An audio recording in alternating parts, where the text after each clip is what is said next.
शेट NKTT junior कॉलेजचा वार्षिक स्नेहसंमेलन आणि पारितोषिक वितरण समारंभ 27 जानेवारी 2026 रोजी पार पडला. हा सोहळा अत्यंत उत्साहात आणि थाटामाटात साजरा करण्यात आला. विद्यार्थ्यांच्या सर्वांगीण विकासाचे दर्शन घडवणे आणि त्यांच्या शैक्षणिक, सांस्कृतिक तसेच सहशालेय यशाचं कौतुक करणे हा या कार्यक्रमाचा मुख्य उद्देश होता.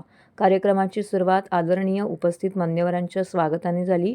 यावेळी नानजीबाई खिमजीबाई ठक्कर ठाणावाला तसेच अभिनेता अभिषेक देशमुख, प्राचार्य इंडोस्काइप्स ग्लोबल स्कूल ठाणेच्या डॉक्टर निकिता कोठारी, सचिव नटवरलाल विरजीबाई ठक्कर, प्राचार्य श्रीमती लिडिया सलियन इत्यादी मान्यवर उपस्थित होते. या व्यतिरिक्त शिक्षक, पालक आणि गुणवंत विद्यार्थी देखील उपस्थित होते. कार्यक्रमाची संकल्पना माइंड, मशीन आणि मॅजिक अशी होती, जी प्रामुख्यानं AI संबंधित होती.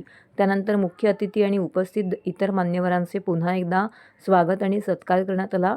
शाळा आणि महाविद्यालयीन परिषदेच्या सदस्यांनी वार्षिक अहवाल सादर केला, ज्यामध्ये शैक्षणिक कामगिरी, स्पर्धा, कला, क्रीडा क्षेत्रातील यश आणि विद्यार्थ्यांच्या विकासासाठी राबवलेल्या विविध उपक्रमांचा उल्लेख करण्यात आला आहे. कार्यक्रमाच्या पुढील भागात आमच्या प्रतिभावान विद्यार्थ्यांनी सादर केलेले विविध नृत्य प्रकार, विशेषतः इंग्रजी, हिंदी आणि मराठी भाषेतील नाटकं सादर करण्यात आली. त्यानंतर मुख्य अतिथींनी उपस्थितांना मार्गदर्शन केलं, ज्या पाठोपाठ आदरणीय प्राचार्यांचे भाषण झाले. माननीय अध्यक्षांनी आपल्या प्रेरणादायी आणि शांत भाषणामध्ये उपस्थितांना संबोधित केले. हा सुंदर कार्यक्रमाचा समारोप चालू शैक्षणिक वर्षाच्या पारितोषिक वितरणाने झाला, ज्याची सर्व स्पर्धक आतुरतेने वाट पाहत होते.